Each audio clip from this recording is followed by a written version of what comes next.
Yeah, it's probably streaming right now. Let's do it.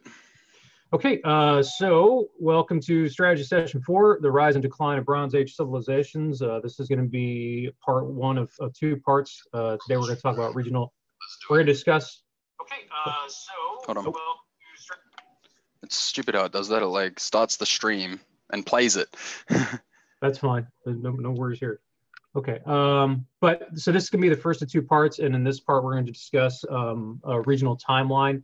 And we're going to go over in a bit more detail the general timeline that we did for the entire period last session, as it pertains specifically to a few major actors within the Bronze Age civilization.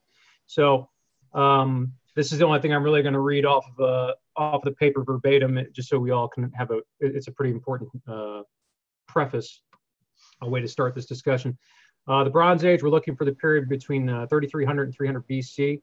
And again, that varies by region. So the Bronze Age, the transition to the Bronze Age, and then the collapse on the backside, people exiting the Bronze Age, occurred at different times for different civilizations based upon their region.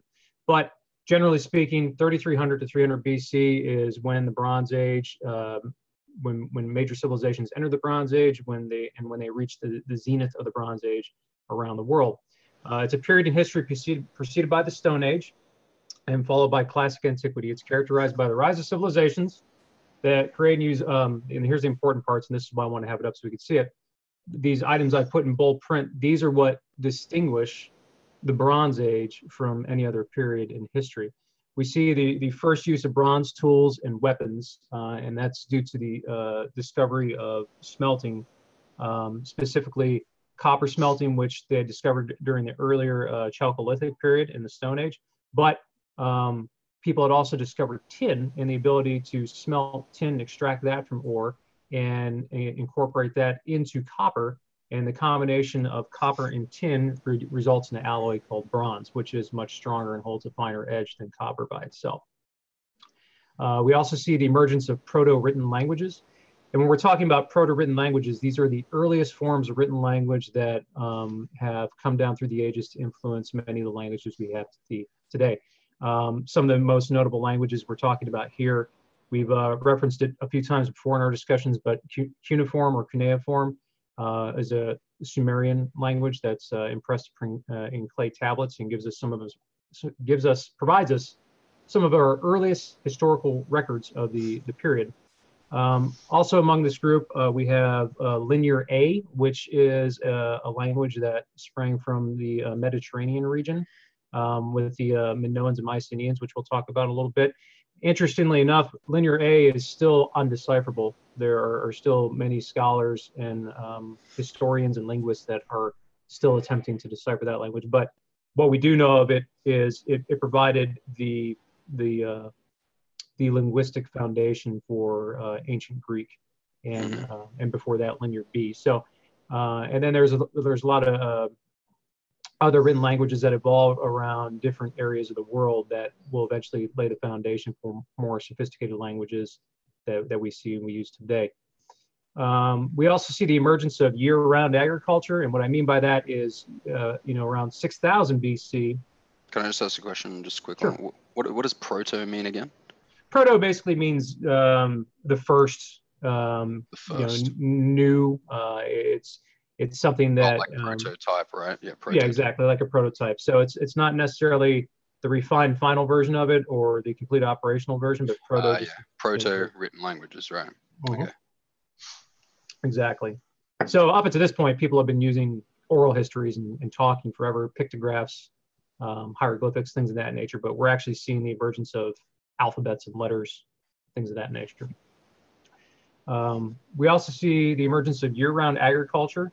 And up until this period, humanity had already discovered agriculture, and there were the rise of several agrarian societies, farming cultures. But this is where we begin to see around 4000, 3000 BC, we see the emergence of really complex, sophisticated societies that begin to use these agricultural practices and irrigation specifically, where they can basically till the soil and harvest crops year round. And what that results in is a larger yield, more food, which results in more people. So we see an explosion in populations. Mm-hmm. We also see the rise of urban centers. Originally, these places started out as small, settlements, little villages, and it turned into settlements. Maybe some walls were constructed along the way, and they eventually turned into these powerful city-states, which some are united under the rule of dictators. Others enter into mutual pacts that ensures their safety. And some of these city-states formed some of what we see as first empires in history. And these were robust areas. Ancient Egypt and the area around Mesopotamia, Babylon, specifically what is now modern-day Syria, Iraq, and Iran. There were some very sophisticated cultures, especially around these river civilizations, that had wonderful artwork, robust trade economies, which leads us into our next thing, where they utilize coastal ocean areas and rivers to basically move precious goods up and down the waterways. And the trade economies at this point, this wasn't people trading a few fur pelts for gems or spices. These were trade economies in the literal sense of the term, where the civilization actually depended upon these trade economies. The societies got so large that they sincerely needed trade, just as is the case today. If international trade suddenly ceased, just imagine how empty our grocery stores would be, or how limited our lives would be compared to what they are with a robust trade economy. So just to put us in the correct mindset, it's a pretty sophisticated time, although it happened so long ago. And then we also see the last two things are centralized authority and organized warfare. There had obviously been authority figures throughout history, tribal chiefs, that sort of thing. But now we're seeing the rise of god kings, divine rulers, men and councils that rule large swaths of land in enormous regions, thousands and millions of people from a centralized point, usually from a palace. And we also see the emergence of organized warfare. Again, tribal warfare had been around for thousands of years at this point.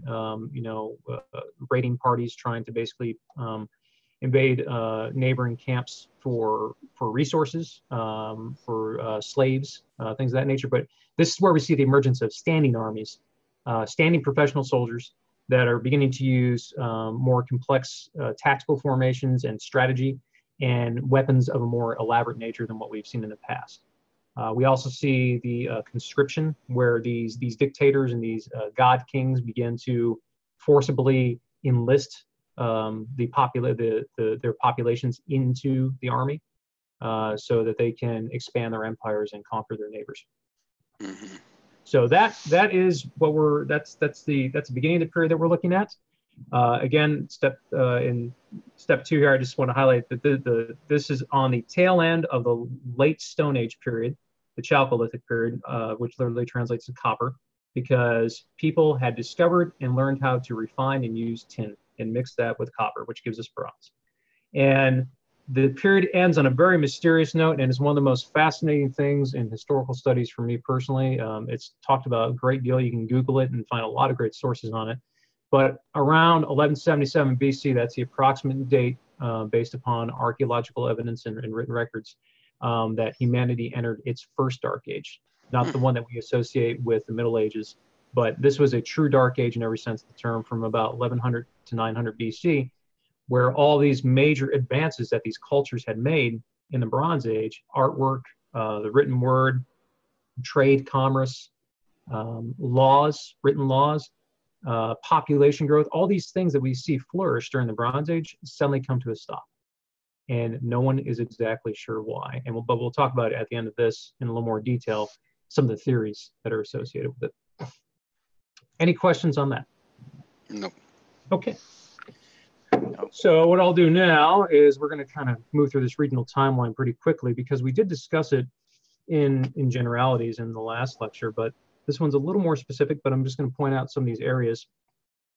So in the Near East, around 3300 to 1200 BC, the Bronze Age is that was considered the Bronze Age period for the Near East. This includes areas of Anatolia, which, if you see in the very center of the screen, we have the Hittite Empire. Anatolia is part of modern-day Turkey, and that was a major player. The Hittites were a major player during the period, but it includes Anatolia, the Caucasus, Egypt. Even though Egypt is part of Northern Africa, for the purposes of this, we consider it part of the Near East, which I'll clarify in a minute. The Levant, which is present-day Israel, Palestine area, right, that coastal area of the Eastern Mediterranean. And Mesopotamia, of course, the land between two rivers. Why is it called this word, the Levant? Like, what does that mean? You know, the etymology behind it, and etymology is the way words are formed and their meanings. I have not researched that. I'm not sure. That's a really great question. I'll have to look that up and get back to you. I imagine it probably stems from either, I mean, I could speculate, it probably stems from either a deity of the period or just some form of the language. Okay. But we can definitely look that up and discuss it in the next lecture. Sure. Good question. I just never thought about it. So, yeah, Levant, Mesopotamia. Okay, and then we move on to South Asia. And in South Asia, in the northwest corner of what is India today, we see this Indus Valley civilization with a question mark, and Indo-Aryan Vedic civilizations.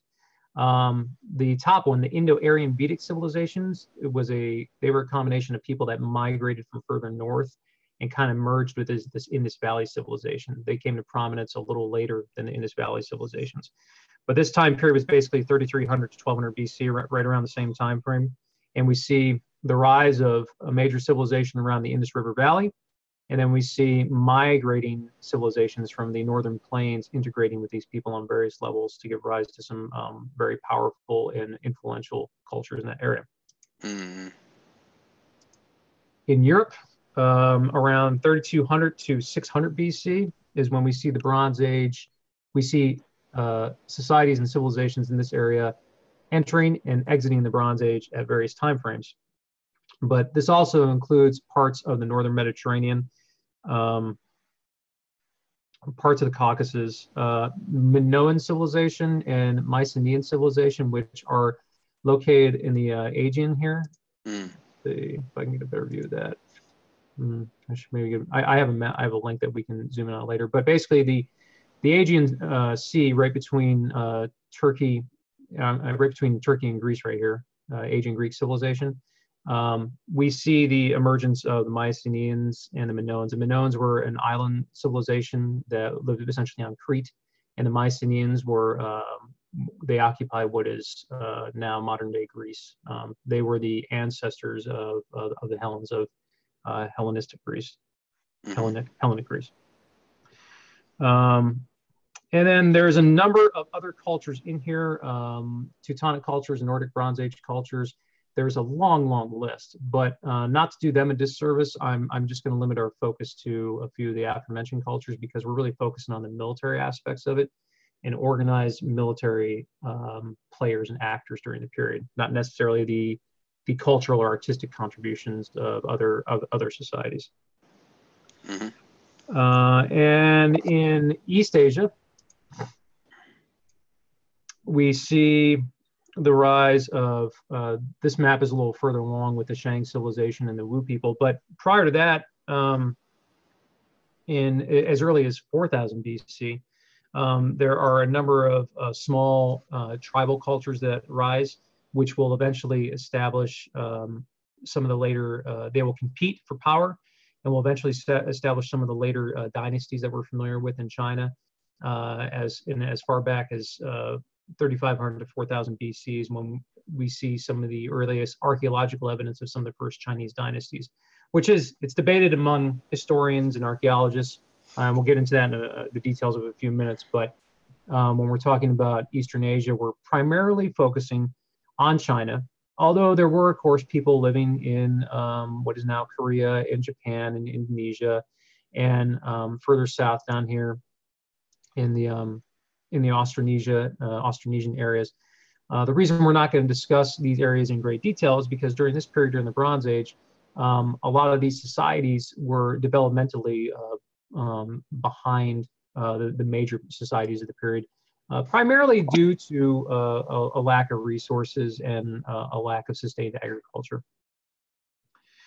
And then in Africa, I mentioned earlier that we considered Egypt part of the Near East, although it's technically part of the African continent. That's because in Africa, the other regions of Africa, sub-Saharan Africa and West Africa, these regions really did not enter the Bronze Age around the same time, and they didn't necessarily have a specific Bronze Age period.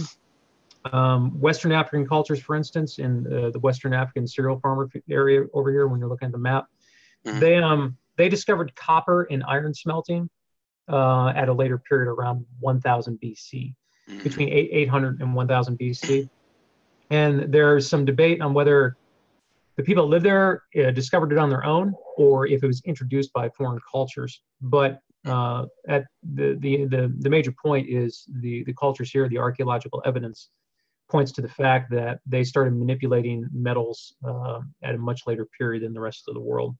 Then, so the idea there would be like it was more difficult to farm there, and they spent all their time just trying to deal with that problem and didn't have time to get around to the next level, right? Yeah, well, the rivers in that area and that period, that time period, were much less predictable than the Nile. They provided much less fertility than say the Tigris or the Euphrates in the Fertile Crescent.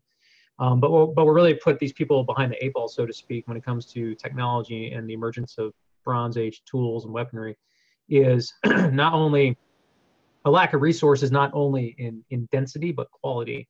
There were not as many naturally available resources close to the surface of the earth, which were easily accessible as far as, copper deposits and tin deposits for them to gain access to. Okay. They had to dig much deeper to find the copper and tin there. And the copper, tin, and later iron, specifically iron that was available in that area, was of a lesser quality than some of the metals and minerals that you find elsewhere in the world. So even though they may have had gifted artisans or craftsmen, or may have picked up the trade from an outside culture, the final product still was not as dependable or durable as what you would find in other areas of the world. And then in Southern Africa, Sub-Saharan Africa, the Bantu people, we see the same thing. It's more of a migratory agriculture, more of a migratory hunter-gatherer culture, with several tribes settling down in small pockets of agrarian societies. But they basically fought amongst each other for precious resources, and they didn't have access to all the more durable resources that we see other civilizations gain access to earlier in history. And finally, the Americas, which are not on this map.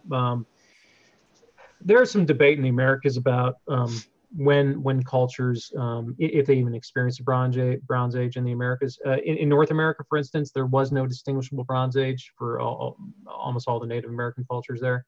There's a lot of evidence that points to cold metal work, cold hammering of precious metals, such as gold.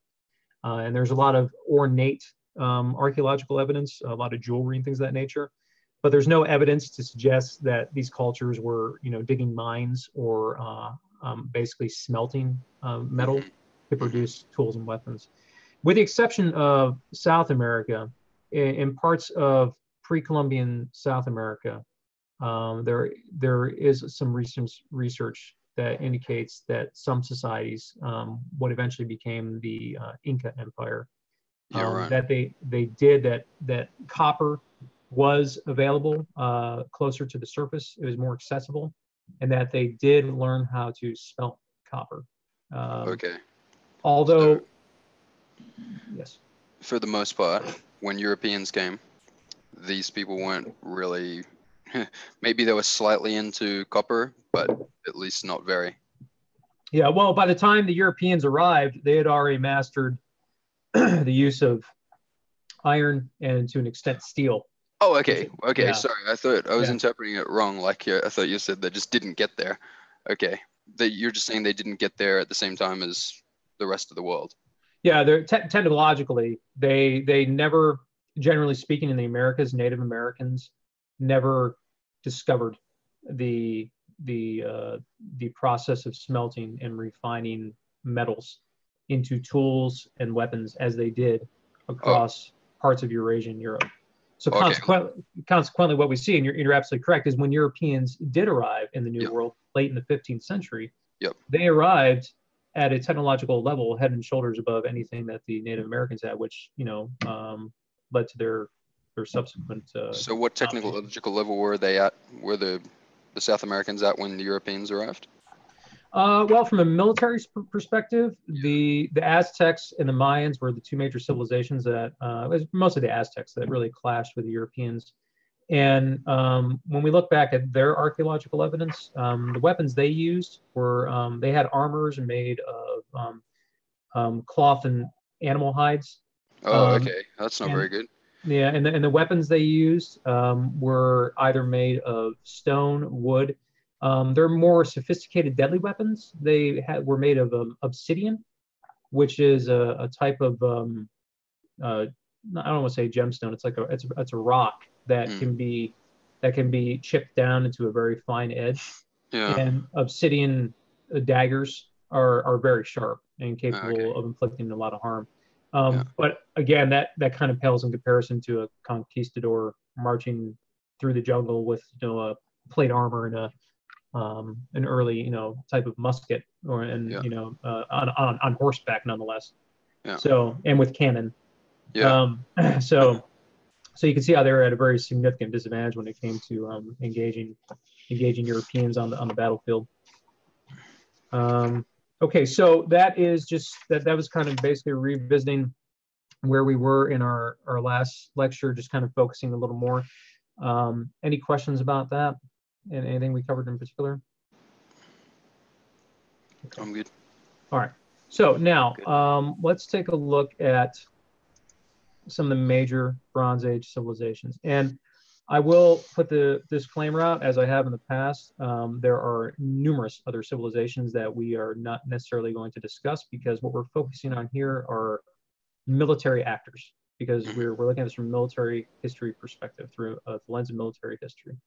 And when we speak about these cultures, there are many contributions they made outside of the realm of politics, strategy, and military accomplishments. But again, we're focused on a military history.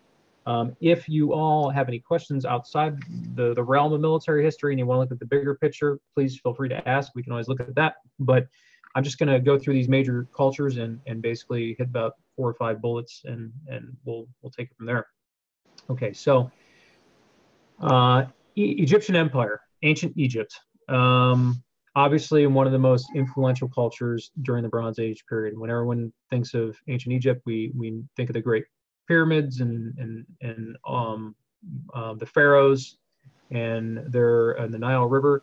And it was a vast and expansive culture. It's divided historically into 3 major periods, 3 Bronze Age kingdoms, the Old, Middle, and New. There are interlacing periods in there, which I really won't get into because it's more of a specialization if you really want to look into Egyptian history. But the 3 major periods are Old, Middle, and New, which were all distinguished by different sets of rulers and political platforms. What you'll find there's several societies that are divided into these different periods, and the lines of demarcation between these periods typically are based upon archaeological evidence and in relation to these cultures being conquered or conquering adjacent or neighboring cultures.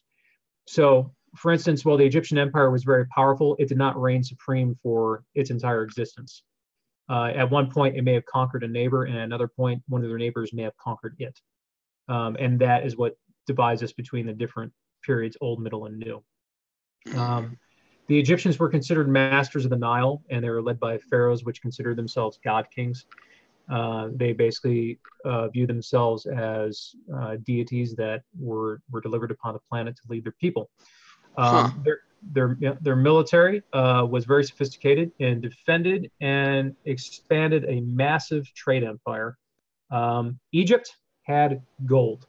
They had access to an abundance of gold. And gold, for one reason or another throughout history, because it's so beautiful, so precious, it's just been highly valued. And that made Egypt a very valuable target. So we see the rise of organized armies in Egypt because they want to defend their land, but later a lot of pharaohs also want to expand their empire. So the Egyptian army over the years, over the centuries, changes in both size, shape, and composition. Typically, the army, the weapons they used were bows and arrows, spears, and chariots. Chariots were introduced to them by the Hyksos, which were a Semitic-speaking people, I believe, and they came from northeast of Egypt, more towards the Arabian Peninsula and the Hittite Empire, the Anatolia area. The general trend that you'll see here is that a lot of the aggressive, invasive cultures that influenced other cultures during the period, they were raiding cultures that had mastered the wheel and the horse and chariots. The chariot during the Bronze Age, the chariot was basically this period's super weapon. It took an incredibly long period of time to train experienced riders, and it took a long period of time to train marksmen to shoot arrows from the back of chariots. But if you had an organized army of war chariots, really no one could stand in your path during this period. So the deal with the wheel is not so much that they made a circle, but the fact that they made a strong axle? Well, with the evolution of the wheel, it's one of those odd things. It's really debated because, again, it goes back on archaeological evidence, and there have been exercises that universities and private scholars have undertaken where they've tried to recreate some of these chariots or different vehicles, so to speak, from the past based upon reliefs. And at this point, it wasn't so much the sophistication of the axles, the construction was the wheel itself. But as time progressed, because we're talking about a large period here, thousands of years, as time progressed, we do see more elaborate construction. So like anything else, any other machine of war, the person that first field it is dominant, but eventually the culture that succumbs to it, if they survive, they adapt it for their own use, which is what we see in the case of the Egyptians. Early on, they're defeated by the Hyksos, and they in turn, capture some of these broken chariots from the field, and they adapt it for their own use. Oh, yeah. Another interesting piece of equipment that comes out of Egypt, which they adapted from elsewhere, is the Khopesh, which I think I have a link here. Yes, I do. I think I can pull this up. And I guarantee when you see this image, you're going to think, oh, yes, exactly. This is Egypt. That sword right there, that's a Khopesh. And what was interesting about this weapon is the curve on it. Many other cultures during the period just used the traditional straight sword, but what this curve allowed Egyptian soldiers to do is it's primarily made for slashing and cutting. So during the period, armor was not very sophisticated or strong. And an Egyptian soldier could use this to cut diagonally down at someone, slash down at them, and deliver a pretty horrific wound because it would skip along the surface of the bone and basically, fillet the flesh off. And also the hooked area right here was ideal for reaching out and grabbing an opponent's shield and pulling their shield away from them. And then slash over and then pull back and get the shield. And then we still have a point up here, and the point of the Khopesh allows the wielder to, once they pull that shield away, to then thrust the sword into their victim or opponent. So it's a very interesting, multifaceted weapon. Some people think it evolved from battle axes. Some scholars think it evolved from farming tools, but it was a very well-used weapon of the period. Okay, let's go back to our map here. So that is the basic overview from Egypt. Now going over to Mesopotamia. Here we see Assyria, the Kassite Empire. This map is a little further along the timeline, but there are three major cultures in Mesopotamia that all vied for power and through different periods were capable of inflicting serious harm on their neighbors and basically came to dominate various areas of the region. The first one I'll talk about is the Akkadian Empire.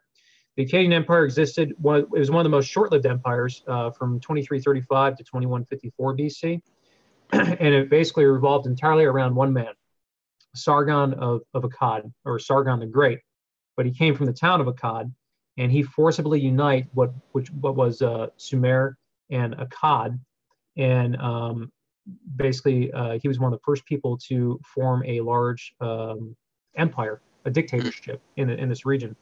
And he was one of the first dictators to form a professional standing army to exert his political and military influence. And these early dictatorships were these like, you're the boss, we love you, please lead us, you're our leader, just be authoritative and tell us what to do, or were they like, I'm controlling you dictatorship? Well, there are people that look into, especially with the Akkadian Empire, because they relied upon cuneiform as a written language, and there are instances where we find some people that lament their situation. They wish that maybe they didn't live under such an oppressive ruler, but these people were very far and few in between. And given that the rulers usually invoked the deity or a godlike status in ruling their people, and they punished anyone that dissented against them very harshly, there weren't many organized uprisings.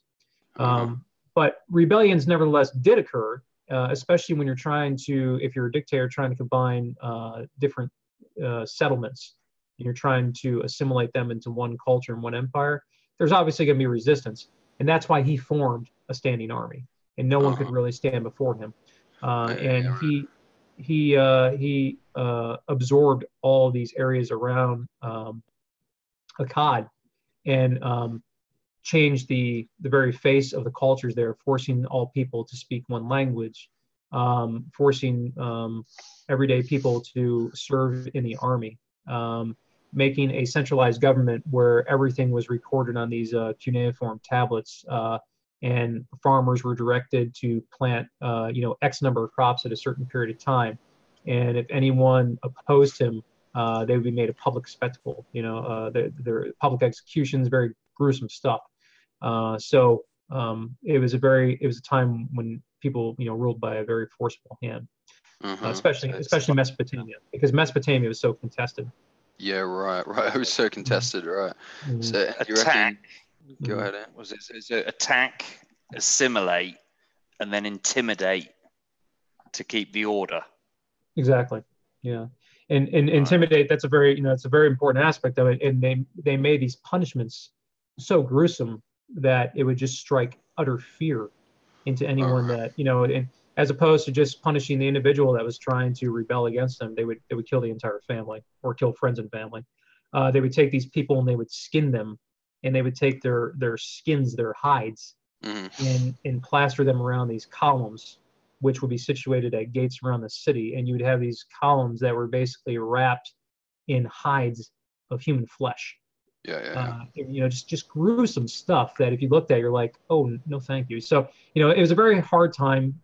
Everyone realized that there was a very spiritual connection with the afterlife and the gods, and death was an inevitable part of life as it is today. But the punishments and the manner in which these people were executed was the main deterrent for them, to try to rise up against their leaders. Yeah.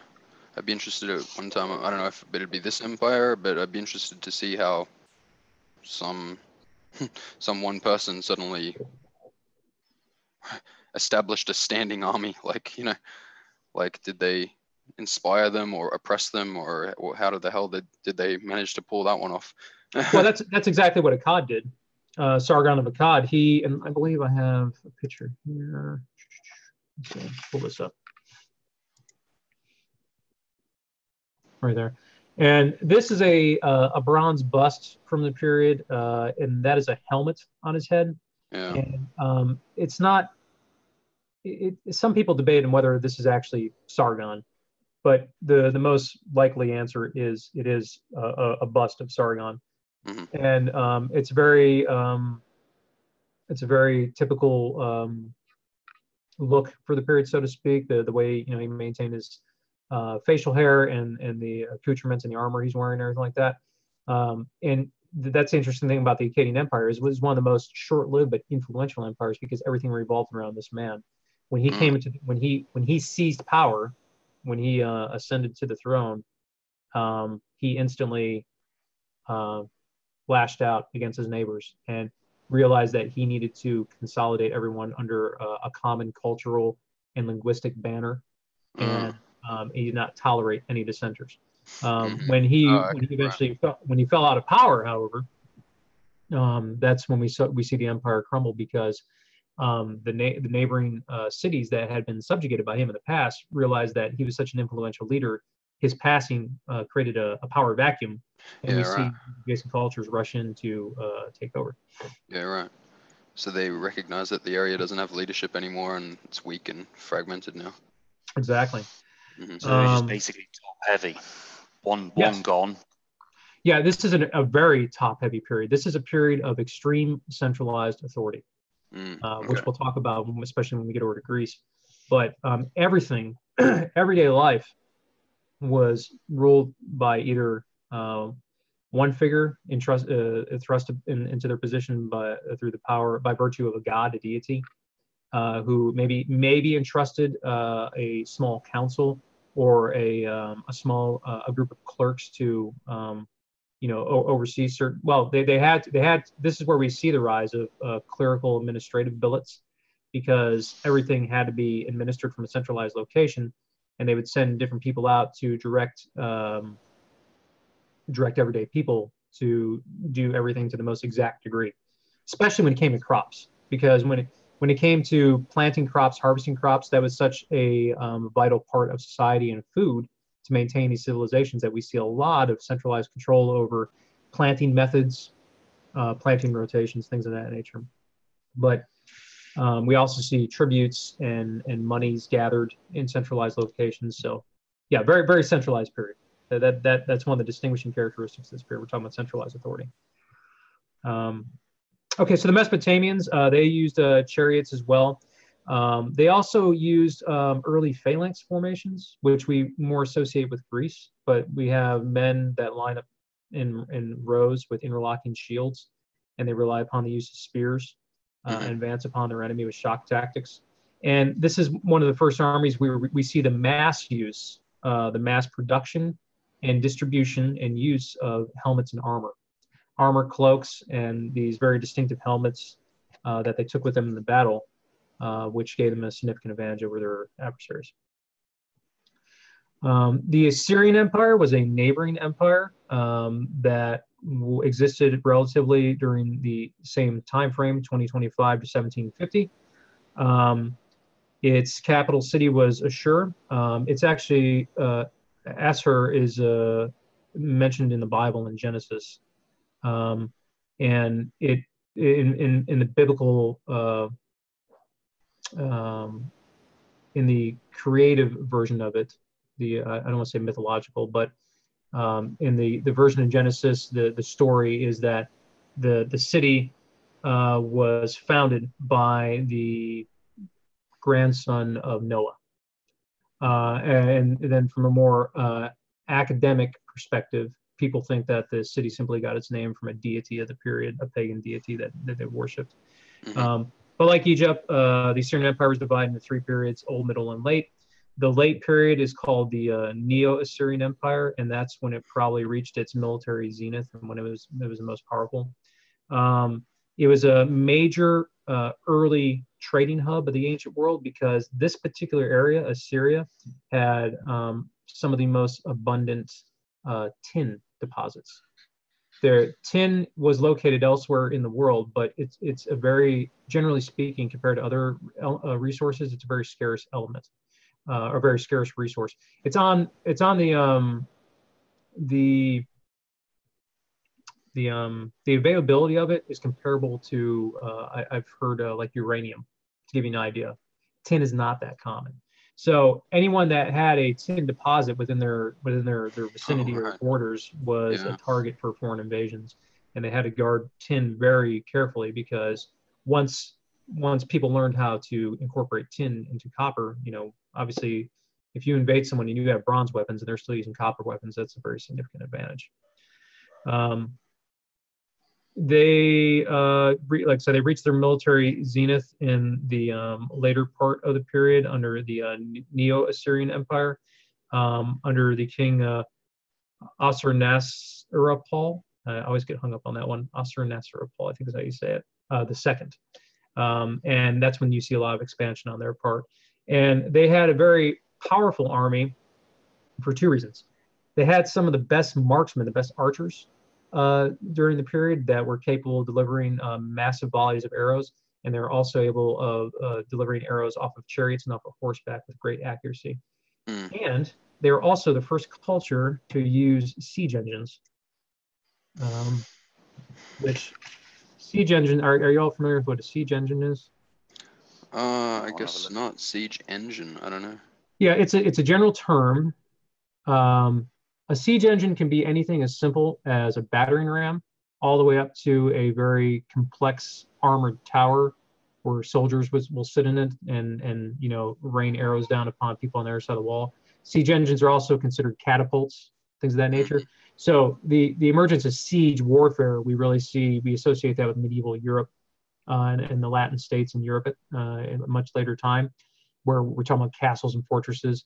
And then eventually, much later in history, around the 1500s, when cannon, late 1400s or mid 1400s, 1500s, when cannon and gunpowder really came into play, we see a major turning point in siege warfare, because now we have weapons that can penetrate these walls.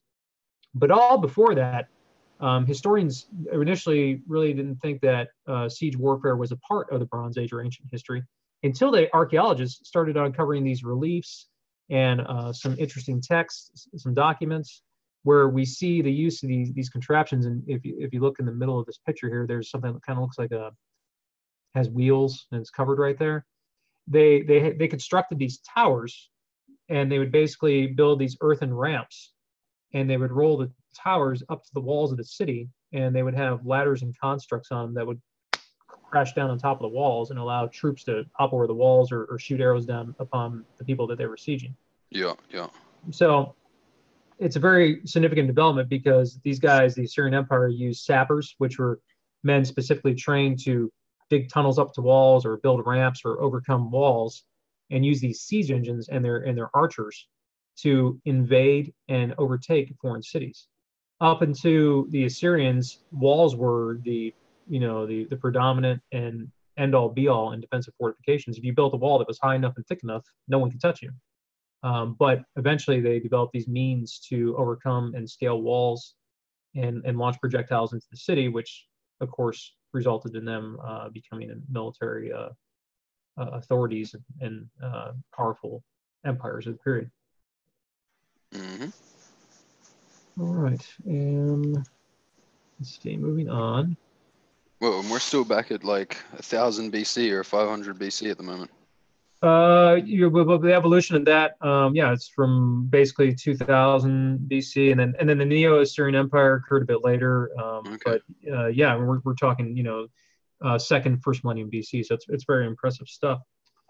And the last one here of Mesopotamia is the Babylonian Empire, 1895 to 619 BC is when they were at the high point. And they were an ancient Akkadian-speaking people from what is present-day Iraq. They were the ones that really came to power after Sargon of Akkad fell out of favor. And this is the empire. The Babylonians are what we associate with Hammurabi's codes, law, codified law. He was their ruler, and he was one of the first people to establish written laws. They were a powerful religious center. Did he found the Babylonian Empire? Pardon? Did he found the Babylonian Empire? He didn't found it, but he was a powerful figure within it, and he accelerated them to the top of regional influence in the area after the Akkadian Empire fell. Babylon was a major religious center that was sacked by another culture, which we'll talk about in a minute, the Hittites, and after Hammurabi was out of power.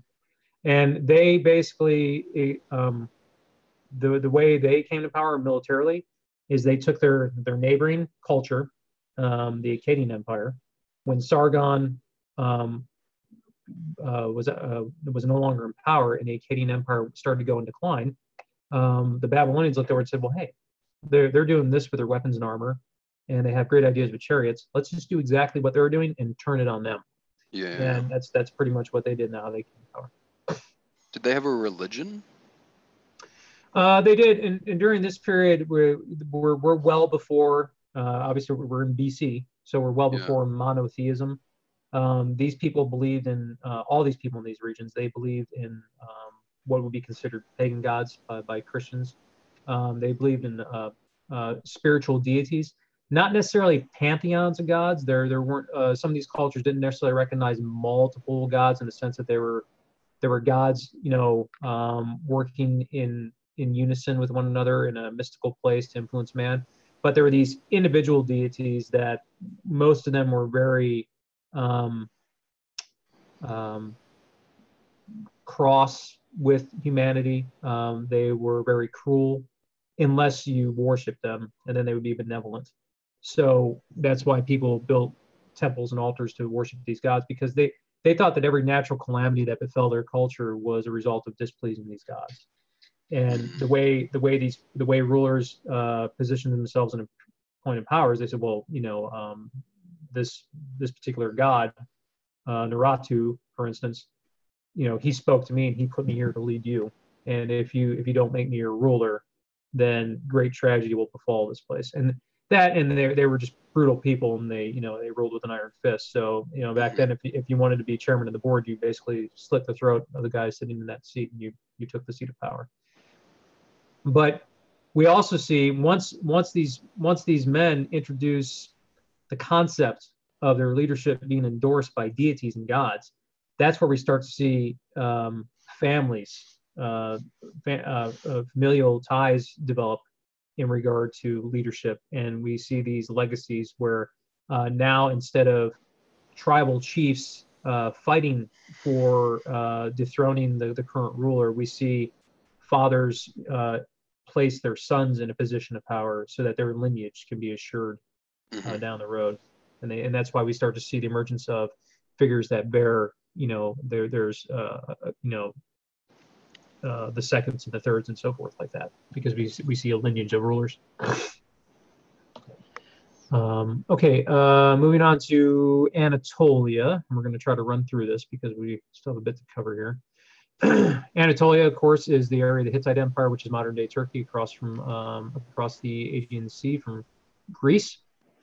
The Hittites, they were if there were two superpowers of the ancient world, we would consider Egypt and the Hittites. They were so powerful that they fought each other for centuries, and they fought to a stalemate. And they comprised one of the world's first peace treaties, which we'll talk about in the next session, because it arose out of a very specific battle that is considered one of the set piece battles and examples of Bronze Age warfare. But what's important to know for now is that they were so powerful that they fought each other to a stalemate, and they did sign a peace treaty. I wonder why the Hittites aren't so remembered. What happened to them? Well, the Hittites, the distinguishing characteristic of their culture from a military perspective is their war chariots. And they were able to amass their empire and basically crush everyone before them, because they were the ones that mastered the mass use of war chariots. Okay. And there is a time and period, which again, we'll have to cover in some detail, but there is a time when this tactic fails them, and it is what results in their stalemate with Egypt. Gotcha. Yeah. And maybe they just faded into irrelevance after the stalemate. Well, your question is, why isn't there like a nation called like Hittite now? Yeah. And that has to do with the fact that that technologies change over time, and certain methods and tactics fall out of favor. But as we'll see, the Bronze Age collapse had a lot to do with it. Their society didn't necessarily recover as well as some others did. Asia, and I'm going to touch on this very briefly because Chinese history in itself as an entire lecture.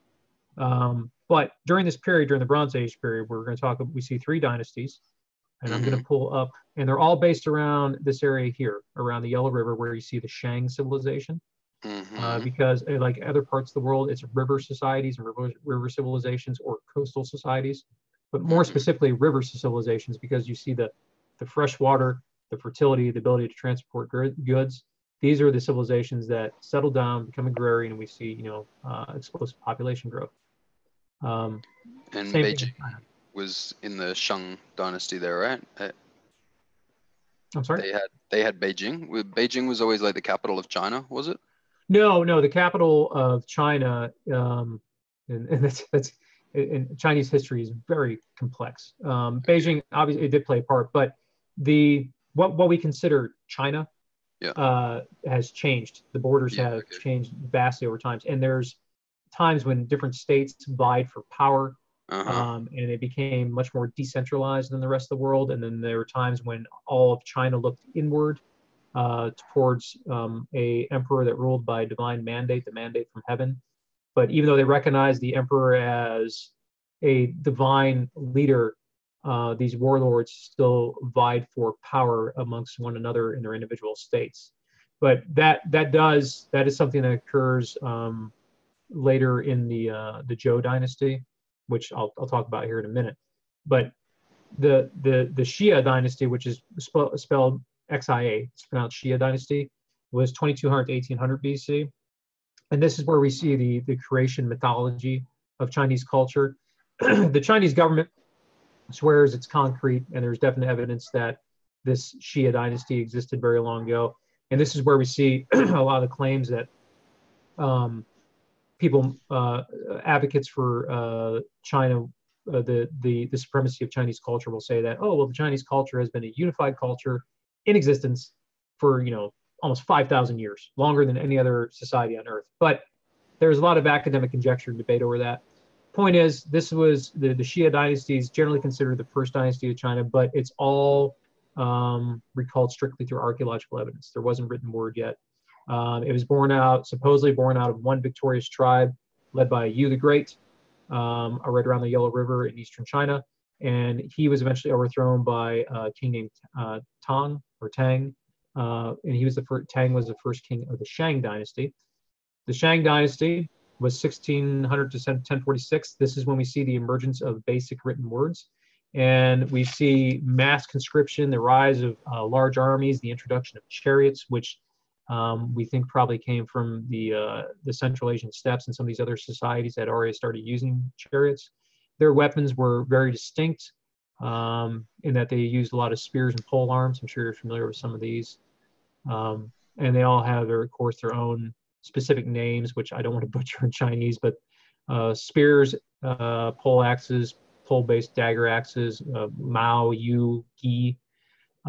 Specifically, they were very handy with composite bows, which were introduced to them from raiding barbarians that they adapted. They eventually they began to use more sophisticated bows as well, which made them particularly deadly. And then we see the Zhou dynasty, spelled Z-H-O-U, but pronounced basically Zhou. That existed from 1046 to 256 BC. If you think about it, that's an incredibly long period of time. Longest standing dynasty in Chinese history. And this is where you made reference to it earlier, Matt. This is where we see some decentralization, where these emerging states, these emerging powers begin to compete with one another. And we see what's called the spring and autumn period and the warring states period. These are the periods we associate with Sun Tzu, The Art of War. Is it? Oh, interesting. Okay. Yes, the Mandate of Heaven. The Art of War is, no one's entirely sure if one person wrote that, over what period, how long was it written and compiled. But this is the military legacy that we associate with the Art of War. The mindset and the mentality, how these people were operating. They had these large conscripted armies that would face off and try to crush one another. Yeah. But the tacticians at the same time, the strategists would use, what we read in the Art of War, make sure you only attack when the ground is advantageous to do so. Deceit and guile are all part of war. The associating warfare with the symbology of the elements, such as, waterfalls and things of that nature. This is the very romantic, so to speak, warring period in China. And it was so vast and it lasted for so long that when you asked earlier about Beijing, the capitals of the Zhou dynasty moved over time. It was actually broken into two parts, kind of like the Roman Empire, the Eastern and the Western Zhou. And when you take all these warring states attacking one another, and then you throw in nomadic raiders, which are also encroaching upon the dynasty from the steppes, and some of these raiders are used as mercenaries. Some decide to settle in China and they assimilate. Others just all out attack. It's an incredibly chaotic period. And the borders shift dramatically. Okay, and then moving over to the Aegean. This is the last major area we'll talk about. We see two preeminent cultures here. We see, yes, okay. We see the Minoan Civilization, which is an island civilization, 2600 to 1100 BC. They occupy what is now modern-day Crete, and they get their name from King Minos. They were a very important trade hub because they had a lot of valuable exotic resources, olive oil, saffron, that sort of stuff. And when early man discovered sea trade, they were a hub in the Mediterranean and the Aegean region. So that made them a target for foreign invasions, but it also facilitated the intermingling and cross-pollinization, so to speak, of many different cultures. The martial tradition of the society is debated. They didn't necessarily have, there's no evidence to suggest that they had these massive standing armies or like Bronze Age fleets of boats. But the reason we bring them up and the reason they're important is because they were dominated by their neighbors to the west, the Mycenaeans, which were the ancestors of the ancient Greeks. Well, what we associate with the ancient Greeks when we talk about Hellenistic Greece, Hellenes. They were some of the first major conflicts in that area. When we talk about this period of ancient Bronze Age history, this is where we talk about Troy and Homer when he wrote the Iliad and the Odyssey. Later Greeks, they refer back to this time. This is their period of mythology and mystery. So, like for instance, in the Minoan civilization in Crete, what is Crete? A natural calamity, a natural disaster, some people think of volcano or earthquakes, overtook part of the civilization, and it left these strange remains of what used to be these wonderful palatial, like these wonderful palaces. But when later explorers started excavating and looking at the place, the Greeks of a later period, they came up with this mythology, and the foundation of these ruins looked like a labyrinth, and they came up with the idea of a labyrinth and the Minotaur, the creature with the bull's head and the human body, because they found this artwork where the Minoans they worshipped bulls, and they had a lot of ceremonial acts that they would undertake with bulls. Like they would fight bulls, and there's pictures of young men trying to flip over the tops of bulls and things of that nature. So the reason we bring them up is not necessarily because they directly had a massive army and they conquered mass territories, but they were such an influential part of Mycenaean Greece and later Hellen Greece that it's worth mentioning. And then Mycenaean Greece, it's the Bronze Age period of Hellenic Greece. And the difference here is we're not talking about city-states, Athens versus Sparta, or Thebes, or anything of that nature. Those areas certainly began to form, and they were population centers. But again, this is a period of highly centralized authority, ruled by kings and military generals. So the difference here in Mycenaean Greece is it's very centralized, and there are all these conscripts that go out and deliver the word of kings, tribal kings. And the entire region of Greece, more or less, was centralized under the rule of one person. And there were many fights among many different factions to vying for power. But at the end of the day, every time it came down to centralized authority. And the one thing I will show you that I have from that I mean, is this called feudalism? Is that feudalism, or is feudalism something else? Feudalism is this would not be feudalism, because feudalism involves, you need in order to have feudalism, you have to have aristocrats, you have to have an aristocracy, and you have to have people willing to pay liege to a monarch, who in turn provides them with titles and land, and then in turn these people, the people with titles and land, allow common people to till their soil and work on their land in return for a large portion of their crops. So feudalism had not developed yet. This was just a form of centralized authority, because there were not the king that ruled the region there was not necessarily a developed aristocracy where he was delivering titles upon people as counts and duchies and lords and stuff. Exactly. I mean, there were wealthy families that begin to emerge during this period that aren't necessarily kings, and that's where we see the roots of aristocracy come from. But at the time, we haven't reached the feudal era yet, which that eventually comes into play, though. This is a boar tusk helmet that was used in Mycenaean Greece. And that just gives you an idea of the type of armor and what the sort of things they would wear during the period. I just thought it was kind of a cool picture. I was messing around last night trying to find a picture from Mycenaean Greece that might kind of put it in perspective. But what they were dealing with. Yeah. But the easiest thing to think of when you think of Mycenaean Greece is just picture Troy. That whole mythos, that's basically Mycenaean Greece in a nutshell, that period in the battles. Okay. And I think we're almost up against the clock, so I'll just cover this very briefly. But what is the Bronze Age collapse? No one's really sure what happened. But around 1177, all these wonderful cultures and all these people vying for power, it suddenly stopped. We do see violence and we do see bloodshed, but written languages began to fall out of use. Works of art begin to crumble. Buildings are in disarray and disrepair. There's no we see evidence of entire cities and settlements being burned to the ground, but no one comes back to rebuild these cities. And you're asking what happened to the Hittites. They were one of the civilizations where their capital, along with some of their neighbors, there's evidence that they were burned to the ground, but no one ever came back and rebuilt. Prior to that period, prior to the collapse, the late Bronze Age collapse, there was constant warfare, but whoever took over the region spent time to rebuild the area. In this case, we don't know what happened.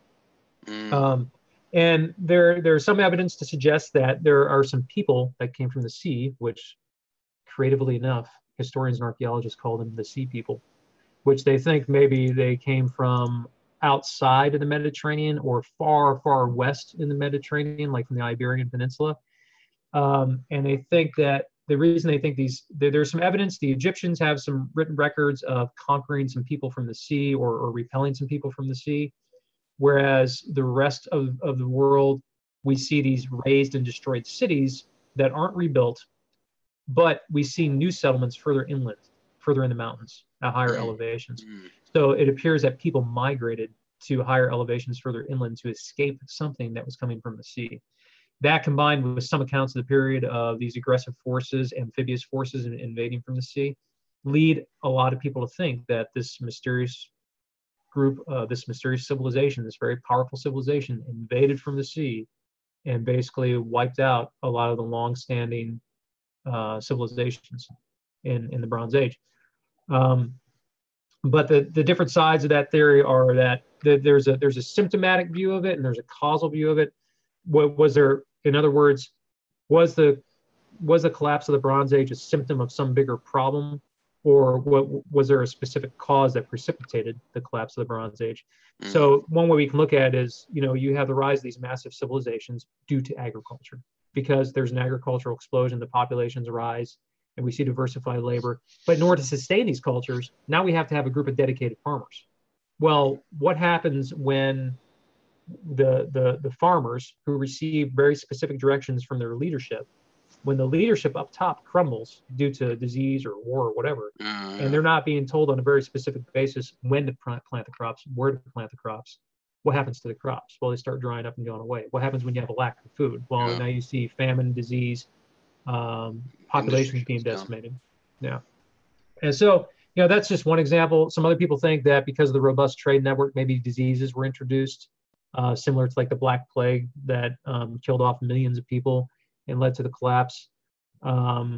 Others think that, it's just a symptom of these powerful centralized governments where once you see these centralized authority figures losing their hold on the people, or if the right person's not put in that chair that can't lead their civilization to prosperity, then the entire civilization crumbles.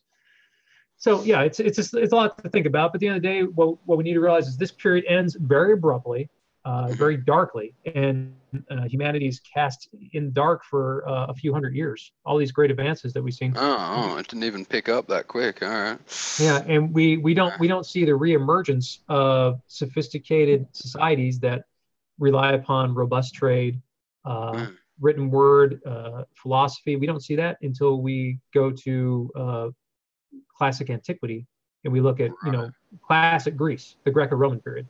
So there's a span of a few hundred years where humanity's living in the dark, and they're basically back to hunting and gathering and foraging for food, and we don't see these wonderful civilizations. Egypt was one of the few civilizations that really was able to recover, because they were so massive. They were able to recover a little more quickly, and that's why we still see Egypt today as a nation.